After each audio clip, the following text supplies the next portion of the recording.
Vamos a hablar entonces hoy de la doctrina de la fe en Dios. La doctrina de la fe en Dios. Las guías, ¿quiénes las trajeron?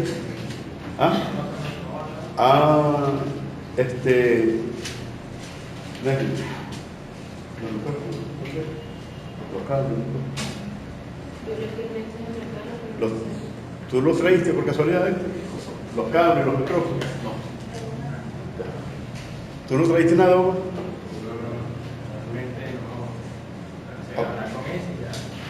Bueno, está bien. Vamos a... ¿Y la guía quién la iba a distribuir o mecanismo? Sí, bueno, en realidad, hermano, yo pensaba, pues, hoy sacarle copia, pero no subí allá a sacarle las copias. Así que hoy trabajaremos con la mía, con la de Fran. ¿Tú trajiste la tuya, Israel? Sí. Con la de Israel. Y yo puedo darle esta hoy al hermano que se la lleve. Y mañana, pues, ¿a cómo están las hojas ahorita? 10. 3. Ya, 3.000. Bueno, tiene 12 hojas, o sea, 12 páginas. Estaríamos hablando, pues, de 36.000 unidades. Aprovechen ahorita, que no sabemos cómo irán a ponerse después. Y de repente uno lo ve costoso hoy, pero ya mañana esto va a estar, ese precio lo vamos a ver como económico. Bien, vamos a leer acá en el libro, la carta de los Hebreos. Tenemos que pedirle a Dios, hermano, que nos ayude. Estoy notando un asunto que tal vez se vaya a tornar más agudo los días venideros, y es que motivado a la falta de vehículos, los hermanos casi no se están congregando, y son muchas las iglesias que están pasando por ese mal. Nosotros que tenemos ciertos privilegios por tener el metro, sin embargo, causante a las malas condiciones del metro, también está teniendo grandes retrasos. Hay que estar orando a Dios, porque no sabemos, pues, que si llega a colapsar el metro, esto se nos va a poner más difícil. Así que Dios nos ayude y que Dios nos guarde todo esto. Hebreos capítulo 10, versículo 22 y 23. Dice la palabra en el nombre del Señor Jesús. Mantengámonos firmes sin fluctuar. La profesión, el 22. Acerquémonos con corazón sincero, en plena certidumbre de fe, purificados los corazones de mala conciencia y lavados los cuerpos con agua pura.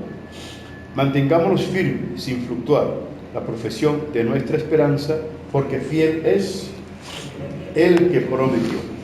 Ok, vamos a orar. Padre, en el nombre de Cristo Jesús, te damos gracias, mi Señor, Dios amado, en el nombre de Jesucristo, por la paz que nos das, por tu bendición, porque hoy nos has traído, Señor, por estar delante de tu presencia, mi Dios, en el nombre de Jesús. Amén. Bien, hermano, tomen su asiento. Su asiento. Y vamos a continuar. Voy a leer acá la introducción del pastor Fran. Israel, pero ¿por qué no te sientas en otro sitio? Los dos hombres que tienen guía están al ladito, hay uno.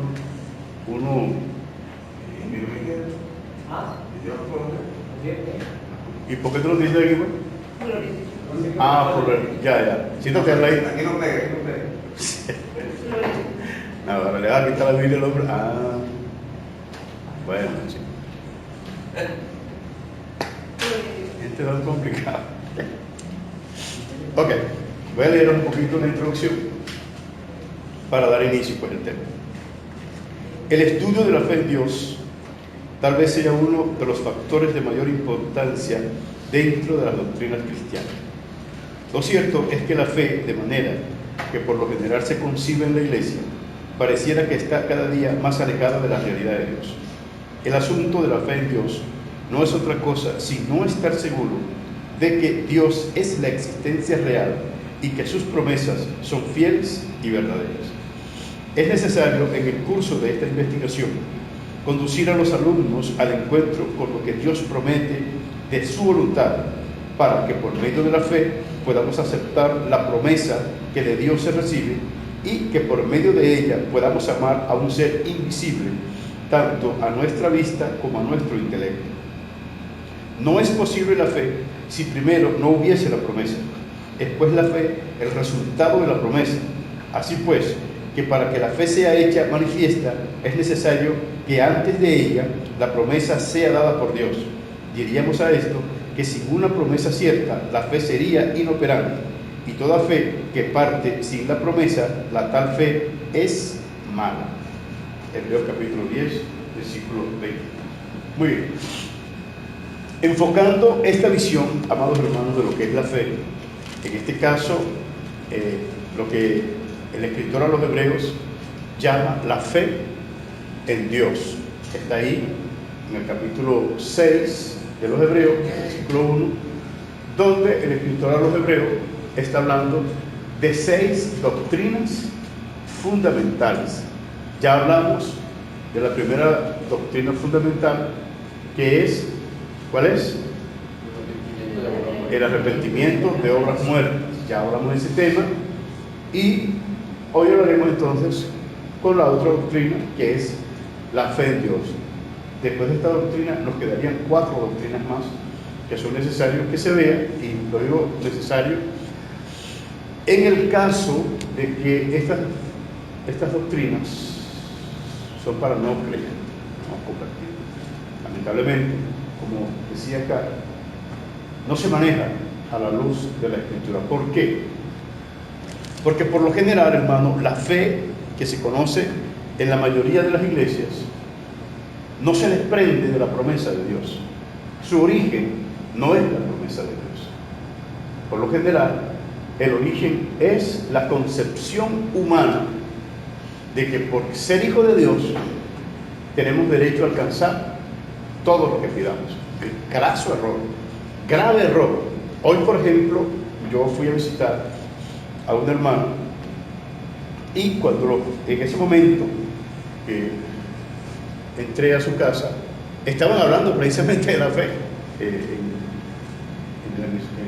este programa televisivo llamado Enlace. Pero la fe que ahí se maneja es que por el hecho de que tú eres hijo de Dios, tienes derecho a todas las promesas. Pero eso no es verdad. Eso no es verdad.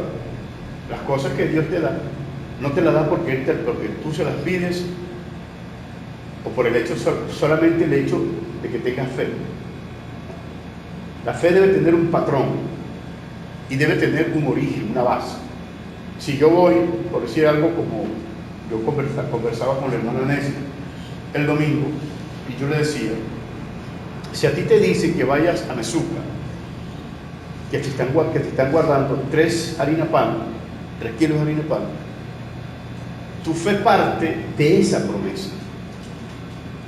Y tú vas a ir a Mezuca con tu idea de que te van a dar 3 harina pan. Si te dan esos 3 kilos de harina, la promesa está cumplida. Si te dan algo más de esos kilos de harina, no surgió porque tú creíste que te iban a dar algo más. No, sino que el que te lo dio tuvo a bien darte más de lo que te promete.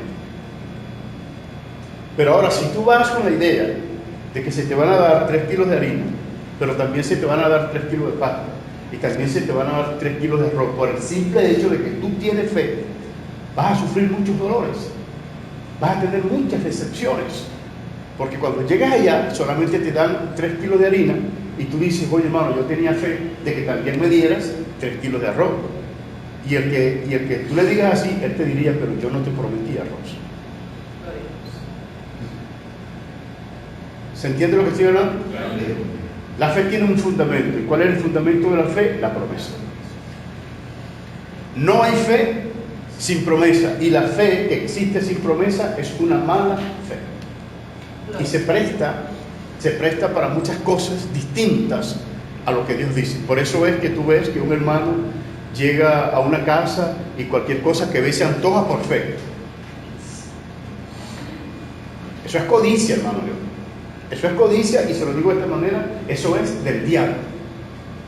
Y atribuyen eso a Dios. Resaltan, brincan y hasta hablan en lengua y se estremecen porque sintieron que eso era de Dios, que me dieras eso. No puede ser así. La fe no puede partir desde un pensamiento particular, porque la fe debe perseguir que se cumpla el propósito de aquel que ha prometido. Por eso dice el escritor de los Hebreos, hablando pues en ese famoso capítulo de la fe, es pues la fe la certeza, es certeza de lo que se espera, y es la convicción de lo que no se ve, es la certeza. Ahora, si nosotros comenzamos a analizar todo el recorrido de lo que la Biblia habla de la fe en Dios, la Biblia habla es de la fe en lo que Dios promete. Ninguno de los hombres de la fe de la Escritura partieron a ciegas, ni partieron bajo la premisa de que todo lo que ellos deseaban lo iban a recibir. Eso es una mala fe. Y evidentemente Dios puede darte algo, pero no por tu fe. Lo que usted recibe, no lo recibe por fe.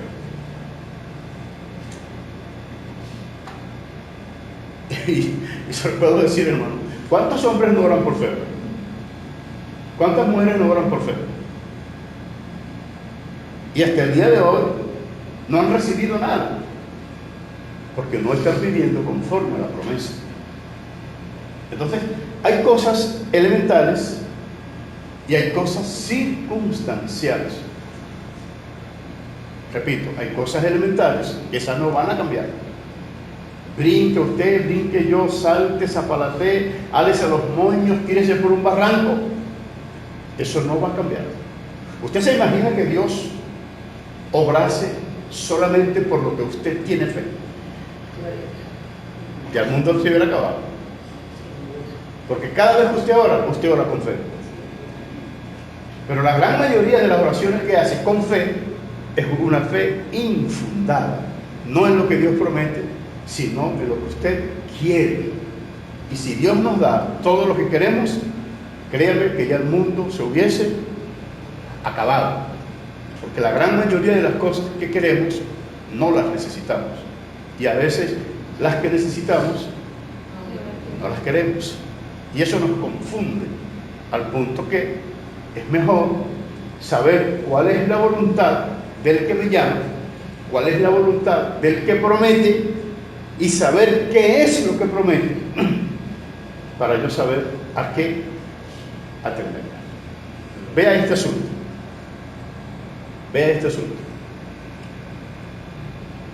La Biblia dice, creo que es el capítulo 20 de Mateo, dice que había un padre de familia que tenía una viña y contrató a unos trabajadores. Salió tempranito y negoció con los trabajadores y les dijo: yo te voy a pagar un denario por este trabajo. Pero viendo pues la magnitud del trabajo, fue a la hora tercera, es decir, como a las 9 de la mañana, y buscó más obreros. Fue como a las 11 y buscó más obreros, como a las 12, como a las 3 y como a las 5 todavía fue buscando obreros. Cuando fue a cancelar el compromiso, comenzó por los últimos, por los postreros, y al último le dio un denario. Cuando el primero vio un denario para el último, su fe se agigantó. Dijo: oye, si este que trabajó 1 hora le dieron un denario, seguramente yo que trabajé casi 12 horas me irán a dar 12 denarios, por lo menos 10, o sea que yo voy a salir rico de aquí.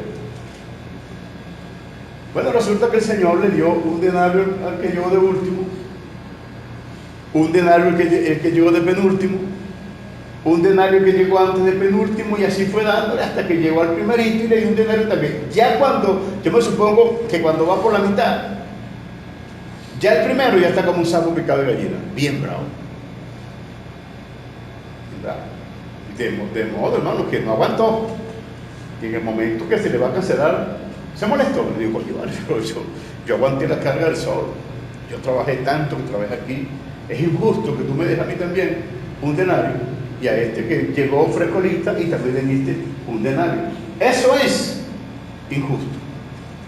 Eso me hace recordar una muchachita en esto de un viejito muy así, hermano.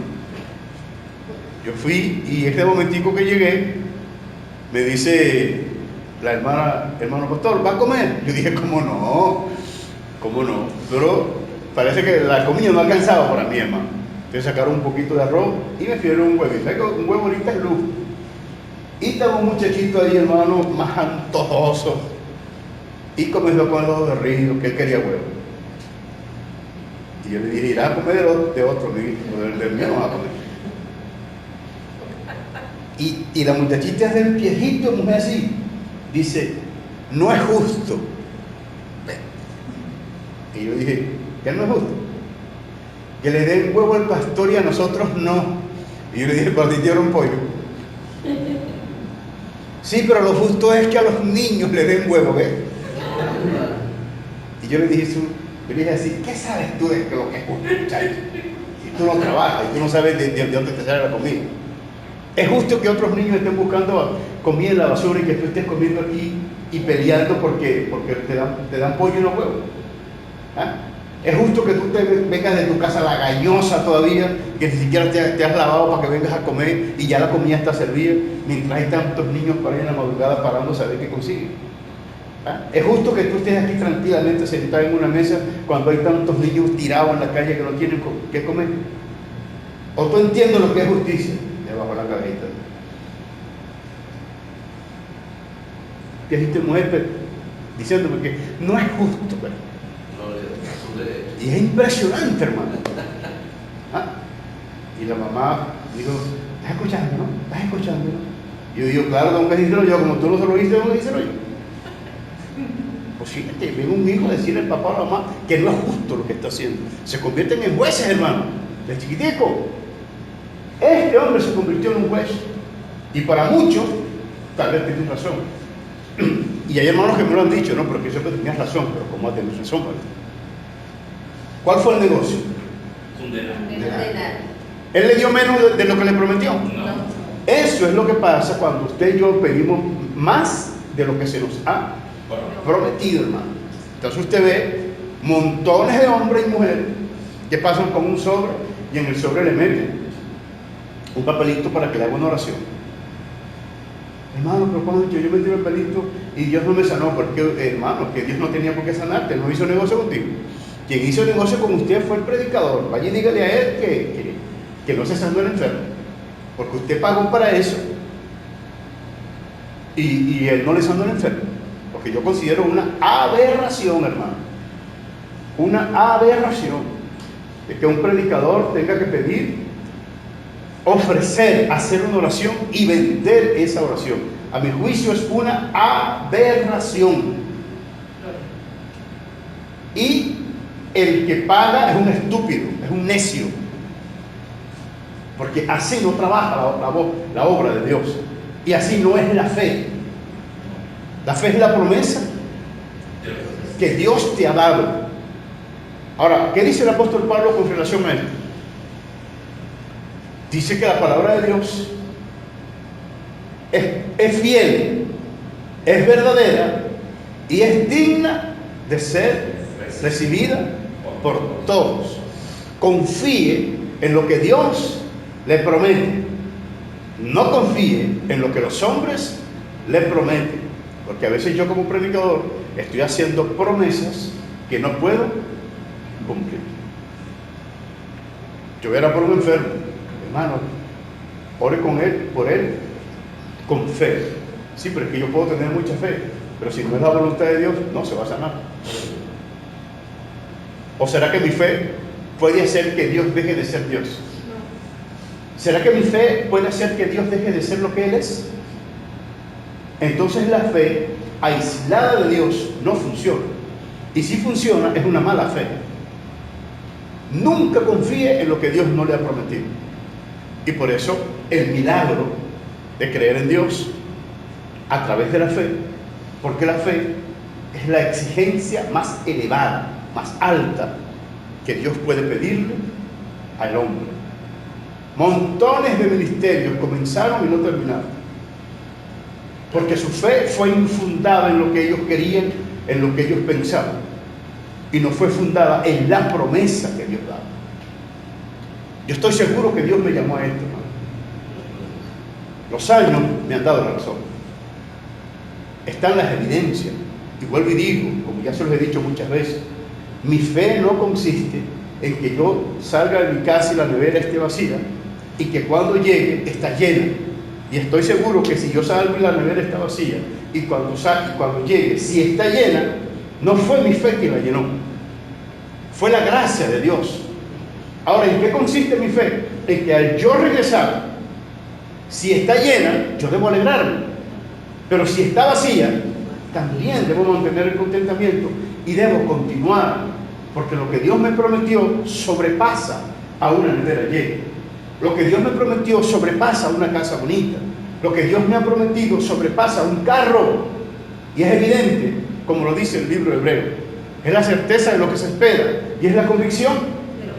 Es decir, que lo que Dios le ha prometido a usted es invisible, tanto a la vista como al intelecto.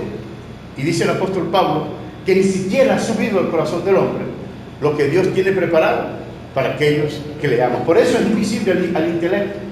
No hay forma que usted pueda imaginarse con una mente humana, con una mente racional, lo que Dios le ha prometido a usted, cuando eso que Dios ha prometido es abstracto y solamente se puede recibir y se puede extraer a través de la fe, no por la visión, porque no hay nada parecido en la tierra a lo que Dios ha prometido. ¿Y por qué no podemos imaginarnos lo que Dios nos ha prometido? Porque nosotros somos conducidos por nuestros sentidos humanos, por la vista, por el oído, por el tacto, por el olfato y por el gusto. Pero como es un asunto que es invisible a cualquier sentido humano, por eso estamos raspados. Y la única opción que tenemos para alcanzar eso es la fe. Por eso dice la Biblia, a quien amamos sin haberle visto. Mire, cuando usted le habla a alguien de Jesucristo, inmediatamente ese alguien, su mente se va al cuadro que pintó Leonardo da Vinci y a aquel cuadro famoso llamado la Santa Cena. La mente se va ahí.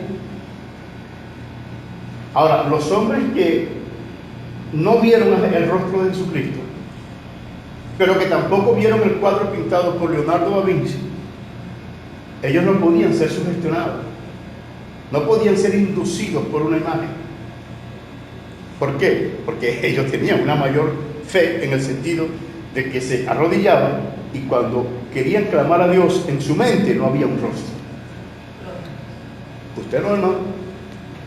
Si usted me dice que cuando se arrodilla a orar invoca a Jesucristo en su mente, no aparece esa imagen, usted es un fenómeno, usted es un padrote verdaderamente. ¿Es así o no es así? No, no es así. Claro, entonces que como lo hizo así, yo dije, bueno, ¿será que el hombre va a decir algo? Entonces, esos son los conceptos de la fe. Nuestra fe no puede ser inducido por ningún pensamiento distinto a lo que Dios ha prometido. No espere lo que Dios no le ha prometido. Y dése cuenta cómo somos tan sugestionados en las congregaciones, que viene un hermano y te dice algo, y si te gusta, tú dices, Dios me dio una palabra. Si no te gusta, tú dices que el Señor reprende al diablo. ¿Es así o no es así? ¿Qué opina usted, hermanito?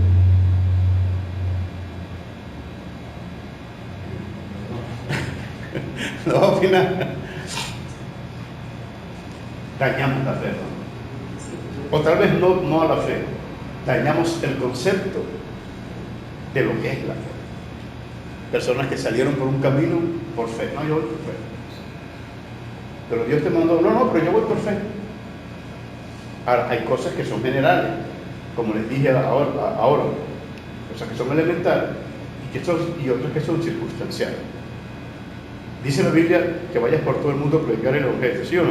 Sí. Bueno, o sea, que si tú sales a predicar, tú no necesitas que Dios te hable en la noche para que salgas a predicar. Puedes ir y al ir estás obedeciendo porque estás cumpliendo un mandamiento general que Dios ha dado. Pero hay veces en que Dios trata contigo para que le hables a una persona en específico.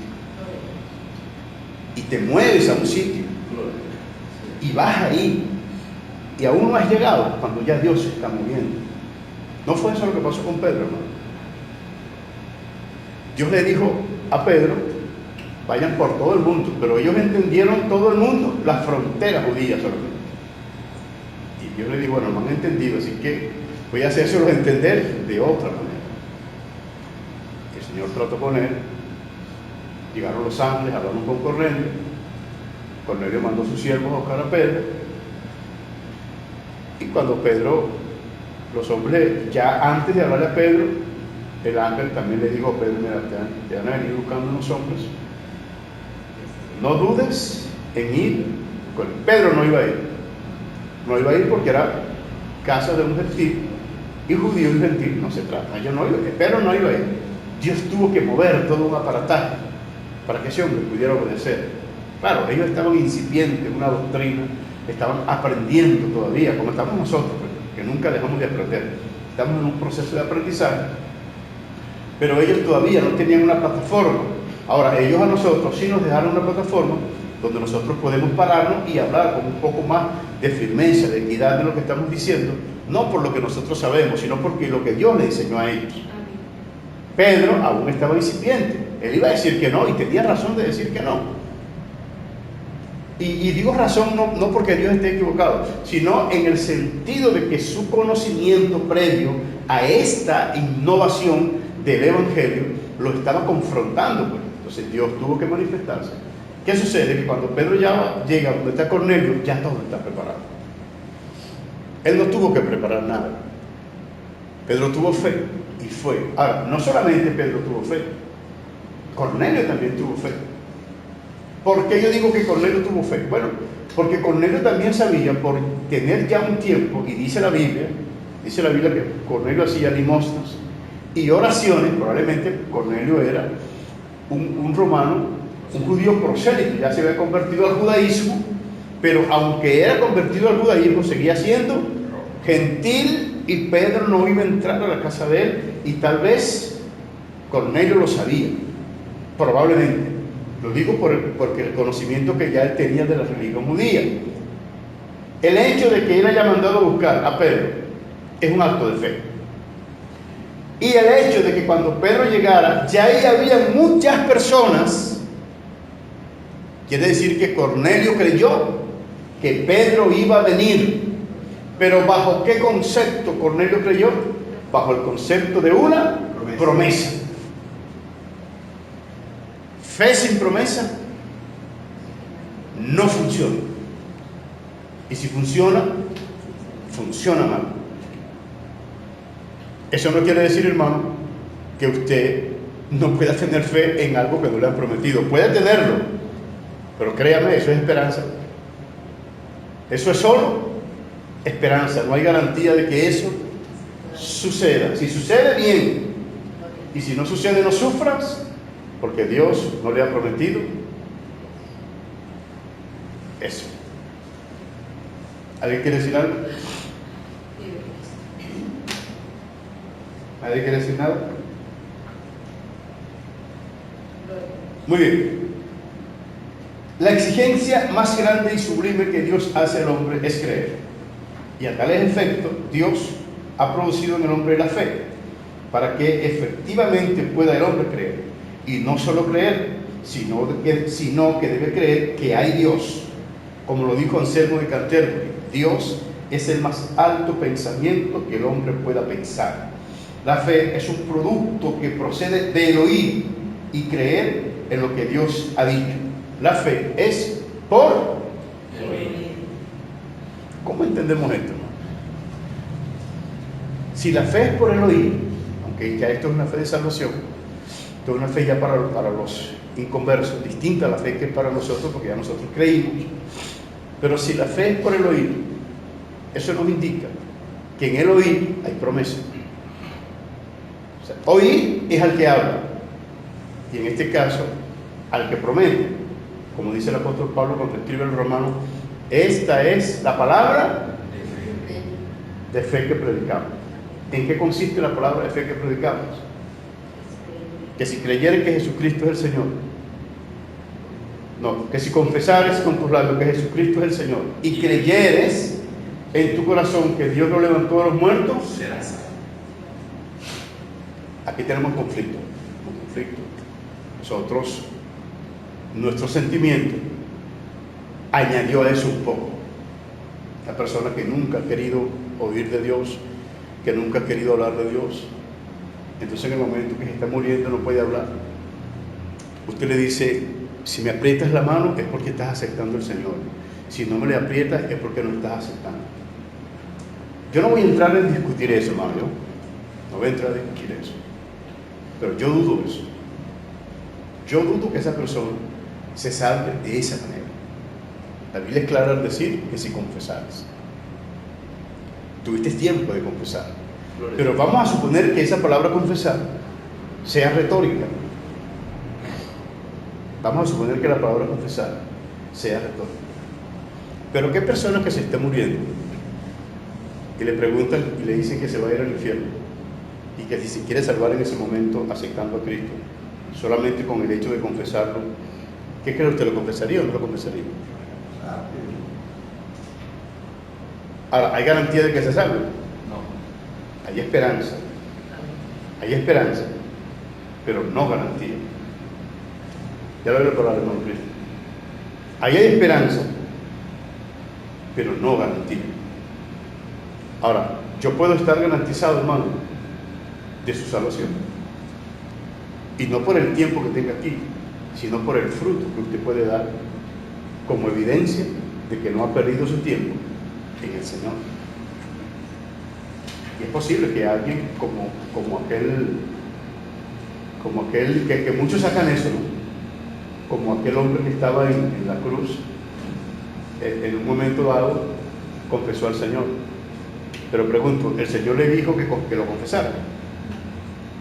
¿De dónde salió eso? Salió de él, ¿verdad? Quiere decir que cuando él vio al Señor, produjo fe. Y mientras uno lo estaba viendo como un impío, como un ladrón, y le dijo, bueno, si tú eres tan bueno así como dicen, bájate de la cruz. Eso sí, bájame a mí también porque tú y yo somos iguales prácticamente. El otro dijo, no, usted se equivocó, no somos iguales. Ese que tú ves como un ladrón, yo lo veo como un rey. Y la expresión que le dijo, acuérdate de mí cuando vengas en tu reino, lo vio como un rey. Yo creo que ahí hubo fe. ¿Cuál fue la respuesta del Señor? Hoy mismo estarás conmigo en el paraíso. ¿Qué le respondió al otro? ¿Qué le respondió Cristo al otro? ¿Qué le respondió? No le respondió nada. Es que Dios no responde palabras necias, hermano. O sea, peticiones necias, Dios no las responde. No las va a responder, hermano. Mire, vamos a reventarnos si es posible chillando y berreando y brincando. Si sus oraciones no están en conformidad con la voluntad de Dios, no las va a responder, hermano. Porque es una mala fe. Es una mala fe. ¿Usted quiere decir algo, hermano Cristo? Bueno, yo quería hacer una pregunta, según lo que estoy entendiendo, en cuanto al ejemplo que pone de las personas que están quizás moribundas y se les presentó la oportunidad, quizás en vida o en otras condiciones, de confesar a Cristo y no lo hizo. Usted expresa con puntualidad de que si esa persona llega a ese momento, puede haber que hay esperanza, más no garantía. No hay garantía. Okay. En este caso, pastor, las personas que son mudas, que les tocaría, es diferente por el acto de que, a pesar de que no puedan confesarlo, pero tuvo el espacio para poder aceptarlo en su corazón. Pero esos nunca han hablado. Okay. O sea, es una condición. Ahora, Es un poquito hasta vergonzoso para nosotros, ¿no? Ese concepto. Porque según el planteamiento bíblico no deberían existir mudos. O sea, no delante de nosotros, ¿no? Porque el mandamiento es hacer hablar a los mudos. Claro, eso no quiere decir que esto no esté sucediendo, como para no entrar en esos detalles, pero es un contexto distinto, hermano. Es un contexto distinto. Ese hombre fue privado del habla y fue privado del oír. Entonces, ¿cómo dice la Biblia? ¿Cómo oirán si no hay quienes hablen? Él no oye. O sea, no puede confesar. No sé, y no voy a entrar como en esos detalles, en esos misterios de que cómo confiesa un mudo. Yo he visto mudos que son creyentes por sus señas, es decir, que su forma de hablar son sus manos. Y por eso yo digo, ¿no?, que probablemente esa palabra sea retórica, sí, pero lo que indica en este caso es confesar. Confesar. Ok, voy a dejar acá un espacio, que no lo voy a hablar, por motivo del tiempo, voy a tratar de ahondar un poquito acá. Y es con relación, hermano, a la fe de Adán. A mí me resulta curioso que Adán no sea considerado en el libro de Hebreos, por decir algo, no sea considerado como un hombre de fe. Y ahí están las evidencias donde el primer hombre de fe nombrado por el escritor de los Hebreos, en este caso sea Abel y no Adán. Yo creo que Adán tuvo fe, solo que la fe de Adán fue distinta a la fe de Abel y no calificó la fe de Adán como los hombres que creen sin ver. La fe de Adán existió, pero fue una fe producto de lo que vio. La fe de Abel fue producto de lo que oyó. Entonces tenemos una fe empírica, y una fe, pudiéramos decir, fiduciaria. No sé si esa será la palabra más adecuada, no sé si fideísta o fiduciaria. Claro, cuando nosotros hablamos de elementos fiduciarios, estamos hablando de moneda, de dinero. Pero dése cuenta que hay dinero, por decir algo, el dólar, el bolívar, eso es un papel. Eso es un papel, eso no está respaldado por nada. Lo único que lo respalda es la fe.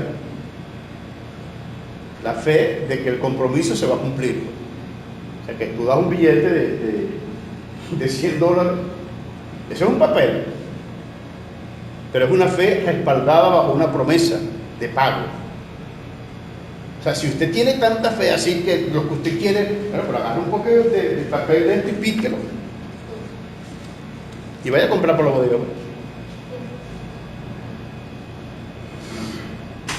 Vaya a comprar estos tomos de hermana Carlina, ¿verdad? Y de hermana Carlina es una mujer de fe, pero yo creo que no va a agarrar ese dinero aunque tenga tanta fe. O sea, eso es una fe en algo que se te ha prometido. Voy a leer un poquito acá. Dice así: resulta extraño que el escritor de la carta de los Hebreos no colocase a Adán en la lista de los hombres de fe. Y me imagino la causa por la cual eso no sucedió. Según mi criterio, pareciera que la fe de Adán aparece como producto de un asunto empírico, es decir, experiencia. Digo con esto que Adán, a pesar de no haber sido engañado, de todas maneras comió del árbol del cual se le dijo que no debía comer. En otras palabras, que él, ya sea con conocimiento de lo que hacía o en desconocimiento, de todas formas desobedeció a la fidelidad de la palabra de Dios. Es decir, que Adán, al comer sin ser engañado, está indicando que en ese acto no tuvo fe. O sea, desobedeció. Y si desobedeció, lo hizo porque No creyó verdaderamente en la palabra que Dios le había dado. Sí, él sabía que Satanás, lo que iba a hacer con Eva, de comer, no debía hacerlo. Sin embargo, no se mantuvo en eso. Entonces, la fe a veces no es solamente para recibir, sino también para mantener lo que has recibido. Vamos a hablar un poquito de eso. Una vez que Adán y Eva hubieron pecado, Dios, en la continuidad de su proyecto, hace una promesa de castigo a la serpiente, pero de manera aleatoria a esta sentencia, la misma promesa de castigo para la serpiente funge como una promesa de vida para la humanidad. Pudiéramos decir, amado hermano, que la sentencia de la serpiente es una sentencia polar, una sentencia polar. Digo en este caso, y cuando digo polar, me refiero a los polos, que la misma sentencia, es decir, la misma palabra que produjo sentencia para la serpiente, esa palabra produjo esperanza para la humanidad. ¿Se entiende lo que estoy diciendo, hermano?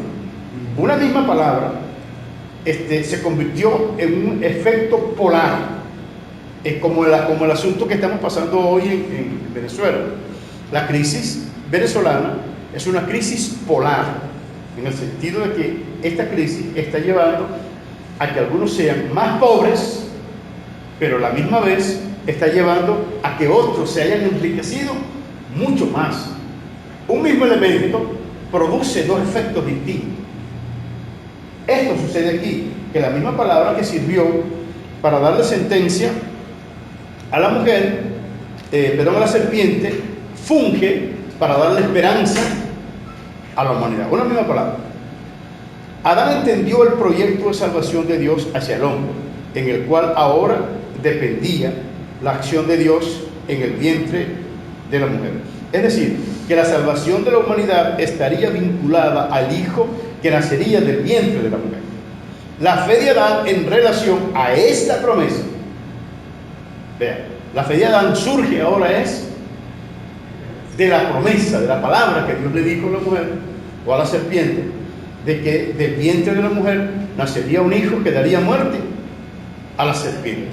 Esto es un dato curioso, hermano. Lo que pasa es que todo eso no lo puedo poner en la guía porque va a tener 20 páginas y se va a hacer más costoso para los hermanos obtenerlo, y los que sacan la guía van a tener entonces más plata. O sea, va a ser un asunto polar también. Vean cómo en algunas culturas la serpiente es tenida como símbolo de vida por el hecho de que cambian el pellejo. Eso indica como que es una resurrección. Hay por ejemplo, en la mitología griega y los romanos también, ellos creían, los romanos, en Asclepio, el dios de la medicina, y los griegos en Esculapio. Entonces, el símbolo de la medicina, ¿se da cuenta que es una vara con una culebra enrollada? Sí. Ok, ese es el báculo supuestamente de Hermes, y a veces termina arriba con dos alas, porque se dice que Hermes para los griegos y Mercurio para los romanos era un dios que tenía alas en los pies. Entonces hay un bastón que tiene dos serpientes, eso le dicen caduceo a ese bastón que tiene dos serpientes, y hay un bastón que tiene una sola serpiente. De todas maneras, eso indica pues que es como hablando de rejuvenecer, y por eso el símbolo de la medicina es una serpiente. Hay muchas conjeturas, ¿no? Pero la que más predomina es, en esa mitología, que como la serpiente cambia de piel, ellos ven que es como que resucitar. Entonces, el símbolo se utiliza también, se dice que es de la vara que tuvo Moisés. Lo cierto es pues que la serpiente, dicen algunos, que le quitó la vida eterna, o sea, la durabilidad de la vida, la longevidad de la vida, y Adán y Eva en el huerto del Edén, y se la atribuyó para sí, la vida. Entonces, en ese pensamiento, te se cuenta que Cristo mismo, y no utilizando un pensamiento mitológico, Cristo dice que debemos ser prudentes como la serpiente. Entonces muchos agarran también ese versículo para decir que la iglesia tiene que rejuvenecerse como la serpiente. Ese asunto no lo vamos a tocar ahorita. Lo que quiero es decirle esos conceptos que se manejan ahí con relación a la serpiente. Entonces la serpiente, como tiene esa simbología, y probablemente ya tenía cierto poder esa simbología en los tiempos de Adán y Eva, a ella lo que se le promete es: tu vida acabará.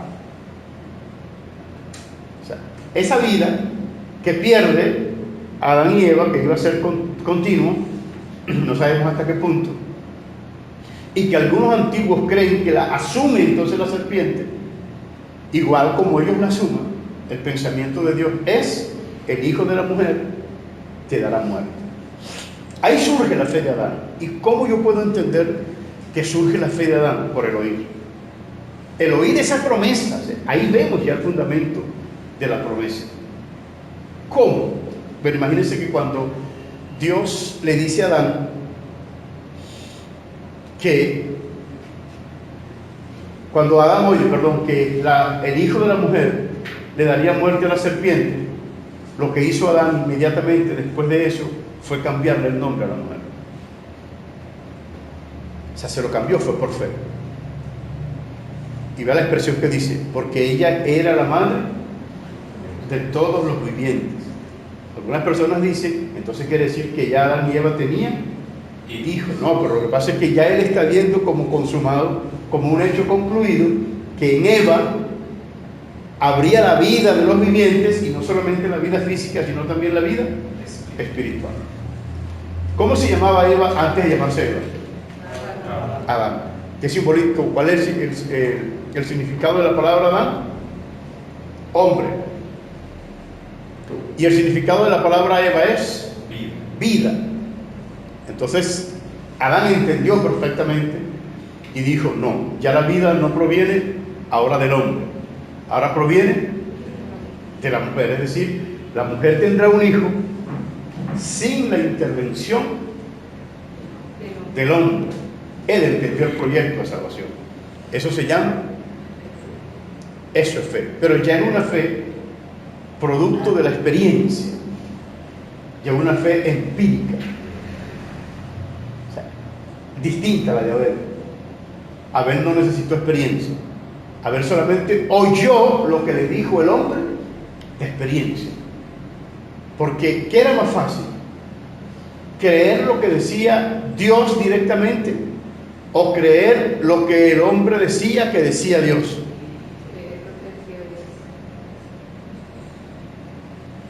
¿Quién debía creer lo que decía Dios? ¿Y quién debería creer a el hombre que decía lo que decía Dios? Entonces quiere decir que la fe de Abel fue superior, porque el mandamiento de Abel no lo recibió directamente de Dios, lo recibió por herencia desde Adán, y él creyó a eso. Ahora imagínese usted que Caín, que también oyó las mismas palabras, Caín se dedicó a labrar la tierra que Dios había maldito. Probablemente, digo yo, que en la maldición Dios le dijo a Adán que la tierra dejaría de producir. Caín no entendió eso y vio que él sembraba y todo producía en abundancia. Y dice: vemos que está loco. Entonces Caín es el primer hombre que comienza a construir ciudades. Amó la tierra de pecado. O sea, amó la ciudad de pecado. Ahí Caín se afianzó a trabajar la tierra porque amó la tierra. En cambio Abel era un nómada. Abel andaba de aquí para allá con sus rebaños de ovejas, que es la misma expresión que utiliza el escritor de la carta de los Hebreos en relación a Abraham, a Isaac y a Jacob, que nunca edificaron una ciudad. Imagínense que Abraham, Isaac y Jacob nunca edificaron una ciudad, porque según el escritor de los Hebreos, ellos esperaban una patria mejor. Entonces quiere decir que Abel esperó una patria mejor. Abel entendió, Caín no entendió. Caín se conformó con esa tierra y se dedicó a labrar esa tierra porque tenía la esperanza de vivir en esa tierra para siempre. Ahora, en comparación con nosotros, el pueblo de Israel, y nosotros, la iglesia, Al pueblo de Israel se le ofrece de que los mansos heredarán la tierra. Pero esa promesa es para el pueblo de Israel, eso no es para nosotros. Así es. Nosotros heredaremos la tierra, heredaremos el cielo y heredaremos todo, porque nuestra visión es la de Abel. La visión del pueblo hebreo es la de Caín, la tierra. Y ellos hablan de la tierra. Y mire cómo matan por Jerusalén, cómo matan por las aguas del río Jordán. Y yo no los voy a criticar, porque ellos entendieron una promesa humana. Ellos tenían que volver a la tierra, a esa tierra. Imagínese usted si en la Segunda Guerra Mundial, lamentamos pues las cosas que pasaron en la Segunda Guerra Mundial, con la destrucción prácticamente del pueblo hebreo, 6 millones de habitantes, solo los alemanes, sin contar los que mataron a los rusos. Lo que pasa es que como los alemanes perdieron la guerra, juzgaron a los alemanes. Pero si hubiesen sido los rusos que pierden la guerra, entonces los alemanes juzgan a los rusos por haber matado a ese poco de judíos. Pero es la misma cuestión. Usted sabe que el que pierde, paga. El que pierde, paga. Ahora, imagínense, hermano, ¿qué hubiera pasado si todos esos judíos se hubiesen radicado pacíficamente en Alemania? Ellos no regresan a la tierra prometida. Ellos no regresan a esa tierra, hermano. Tal parece que por estas causas, muchos de ellos, huyendo en la Segunda Guerra Mundial, volvieron a la tierra que a ellos se les había prometido. ¿Se les prometió o no se les prometió? ¿La tienen o no la tienen? Sí, claro. ¿Y la tendrán completa como Dios lo dice o no la tendrán? Sí, claro. Eso es promesa. Y ahí no consiste en que venga Benjamín Netanyahu o que venga Bush o que venga Trump. Quien venga, quien le va a dar la tierra a ellos es el Mesías. Olvídese eso. Nadie más se la va a poder dar. Esa es la esperanza, esa es la promesa. Entonces, en este caso, cuando nosotros queremos también heredar la tierra prometida de Jerusalén, hermano, eso no es para usted. Pero es que la Biblia lo dice, pero no se le prometió a usted. A la iglesia no se le prometió eso. A la iglesia se le han prometido promesas mayores, promesas superiores. Y imagínese usted que cuando el escritor de la carta a los hebreos le está hablando precisamente a los hebreos, pero les está hablando en la visión de que esos hebreos eran iglesia. Por eso el escritor a los hebreos le está hablando de que Abraham, Isaac y Jacob vivieron en tiendas como esperando una patria mejor, una ciudad hecha no de manos. Cuando el apóstol Pablo le escribe a los corintios, no le está hablando de una ciudad hecha de manos, todo lo contrario. Él dice en el capítulo 5 de la segunda carta a los Corintios, dice: mientras este cuerpo, mientras este tabernáculo se va desvaneciendo poco a poco, se va destruyendo, nosotros esperamos de Dios un templo hecho no de manos. Vea las diferencias de la fe, vea la diferencia de la visión, cómo el pueblo hebreo está esperando una patria terrenal, como aquel pueblo. Ya después del Señor resucitar, le preguntan: maestro, ¿restaurarás el reino de Israel? En este tiempo se está refiriendo a un reino humano. La promesa ya el Señor se la había dado allá en el Salmo, en los Salmos, y también se la corrobora en Mateo capítulo 5, donde dice: bienaventurados los mansos de corazón, porque ellos heredarán. Pero esta gente quiere heredar la tierra, pero es a plomo y sangre. Y resulta que Cristo dijo que no, la iban a heredar era con mansedumbre. Ellos no, la están heredando es a bala y a matazón y a bomba, a todo lo que se les presente. La iglesia enfocó su visión en una ciudad terrenal, y tanto la ha enfocado que la iglesia en su mayoría se preocupa son por los elementos terrenales. Mire cómo invierten en su casa, mire cómo invierten en sus posesiones, mire cómo invierten, pero a la hora de invertir en la iglesia, en lo que es la obra de Dios, la inversión no es igual. Eso indica claramente que la visión de la gran mayoría de la iglesia es de la construcción de esta ciudad terrenal y no la edificación de una ciudad espiritual, de una ciudad celestial, que es a la que nosotros como iglesia en realidad nos debemos. La fe es la certeza de lo que se espera y es la convicción de lo que no se ve, lo que nosotros construimos es invisible, no se ve. No se ve. Y por eso nos desalentamos tanto. Por eso nos desalentamos tanto cuando no vemos lo que queremos ver, pero son asuntos materiales. Pero si nos enfocáramos verdaderamente en que nuestra fe no ve lo que se promete, sino solo se cree, nuestra esperanza fuera superior.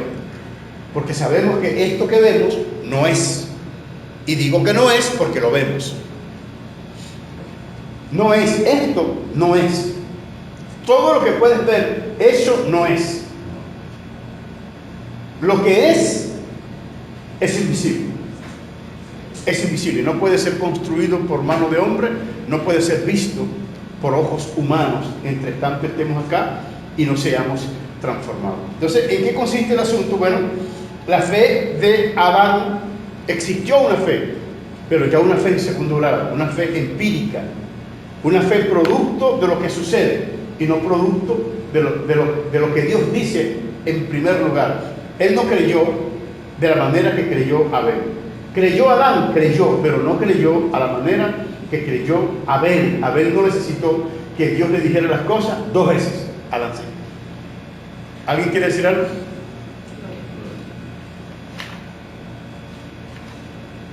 Hablemos hoy. Pastor Frank.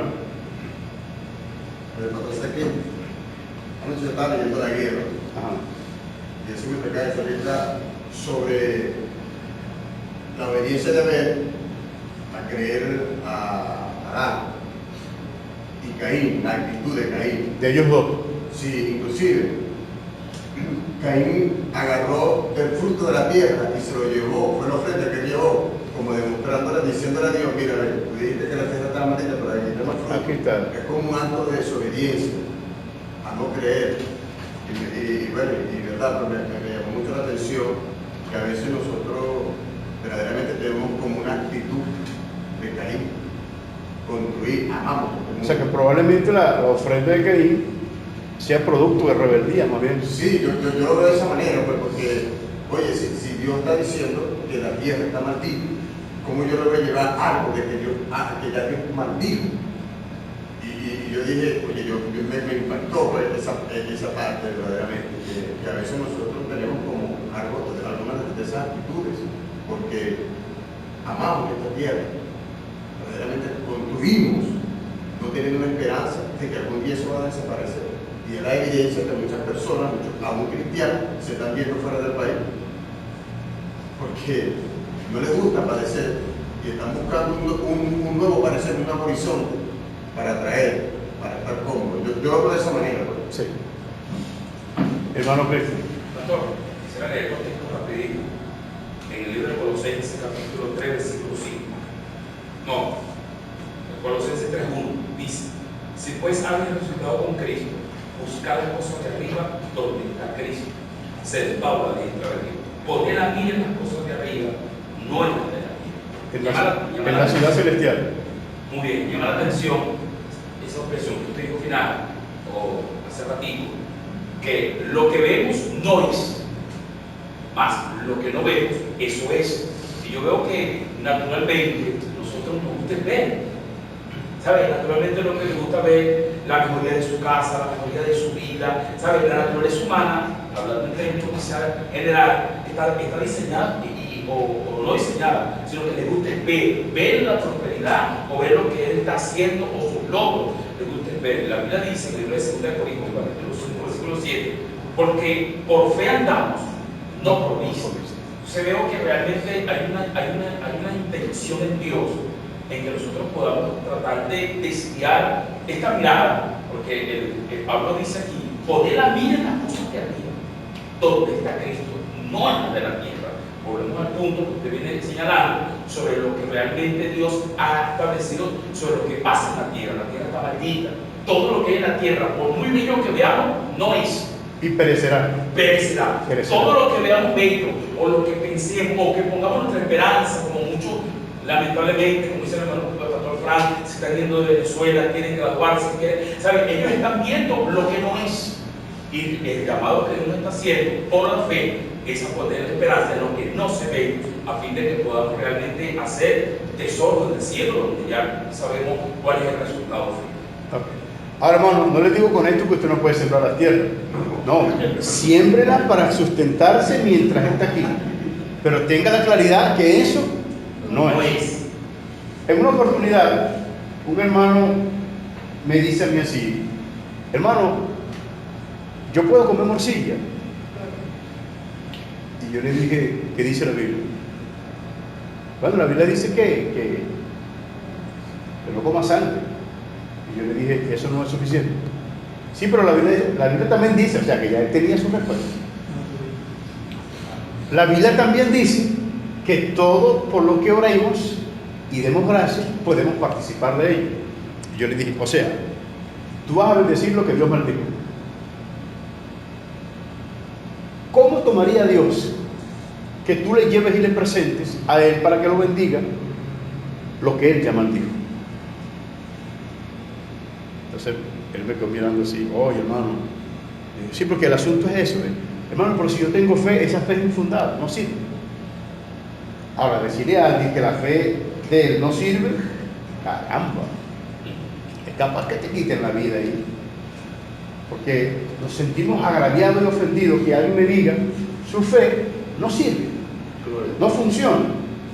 Y quiero decir no funciona porque es infundada, no está amparada por la promesa de Dios. Y si no está amparada por la promesa de Dios, evidentemente no va a funcionar.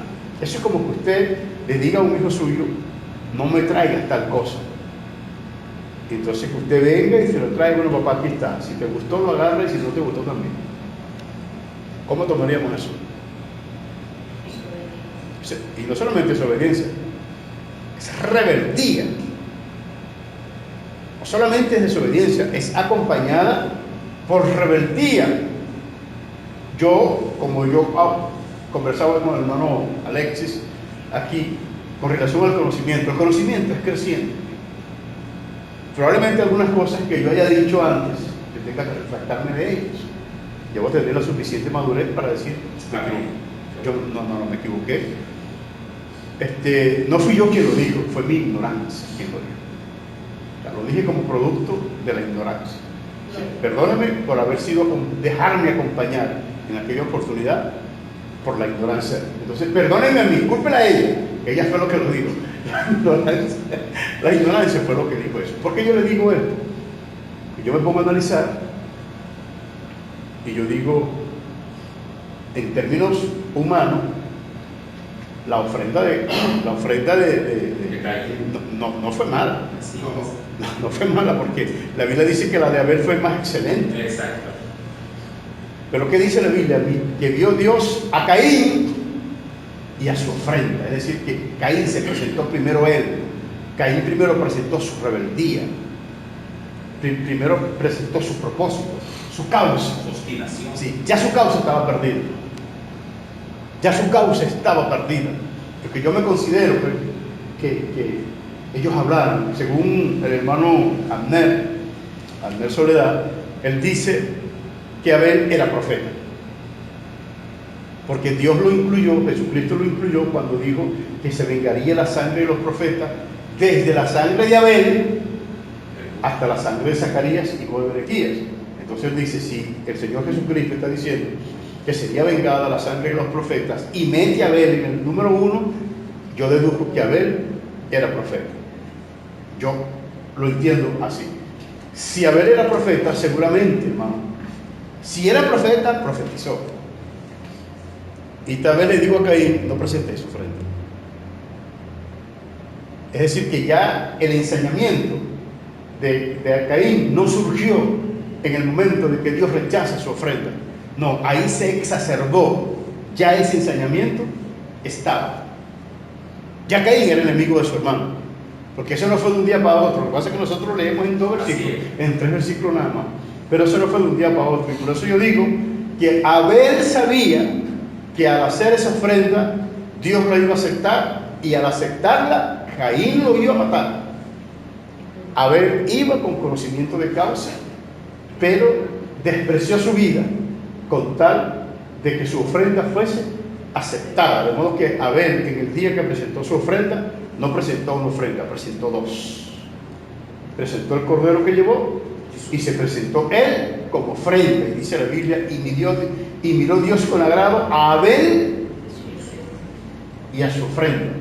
Y en el libro hebreo dice que las ofrendas de Abel hablan todavía delante de Dios. Dice las, no fue una, fueron varias. En este caso dos, considerando yo que la vida misma de Abel era una ofrenda. Entonces, imaginemos el asunto, hermano. ¿Dónde surge la fe ya para el hombre después del pecado de Edén? ¿De dónde surgió? De una promesa. Génesis capítulo 3, versículo 15.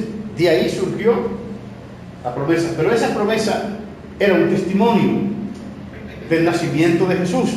Por eso ya en el último libro, es decir, Apocalipsis, cuando el ángel le habla a Juan, que Juan quiso postrarse para adorarle, Apocalipsis capítulo 19, versículo 10, dice la Biblia que le dijo el ángel, dice que Juan dijo, yo me postré a sus pies para adorarle, pero él me dijo, mira, no lo hagas, adora a Dios, porque ¿qué dice? Yo soy consiervo tuyo y de tus hermanos, los que retienen la palabra, los que retienen el testimonio de Jesús. Porque el testimonio de Jesús es el espíritu de la profecía, es decir, es la causa de la profecía. ¿Cuándo surgió la profecía? El mismo día que surgió la fe. Me refiero a la segunda fe. En el mismo día que surgió la profecía. ¿Cuál profecía? Ella te dirá a la cabeza y tú le dirás en el calcañar. Esa es la fe, esa es la promesa que se da de que el hijo de la mujer nacería. Y aquí usted se da cuenta que casi todas las culturas del mundo, los dioses tienen hijos, porque salió de ahí. ¿Y con quién pelean casi todas las culturas del mundo? Con una culebra. Salió de ahí, con un dragón. Los chinos tienen un dragón, los griegos tenían un kraken, que también era una culebra machísima que se metía por bajo el agua. Los japoneses tienen un dragón, por allá los ingleses en muchas partes, en los pueblos celtas, en los pueblos anglosajones, peleaban con un dragón. O sea, que si usted se pone a dar cuenta, hermano, esas culturas corrieron por todo el mundo. Pero ¿de dónde salieron? De ahí. Y cuando Jesús nació, vinieron sabios o magos, como le quieran decir, del oriente, persiguiendo una estrella que vieron. La profecía existía ya por todo el mundo. Los mexicanos, los mayas, los aztecas creían en la serpiente. Claro, ellos voltearon un poquito la cuestión.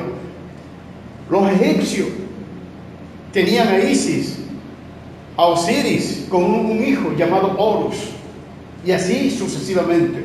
Quiere decir que quien da fuerza a la profecía es el testimonio de Jesús. Si no es por Jesús, la profecía no surge.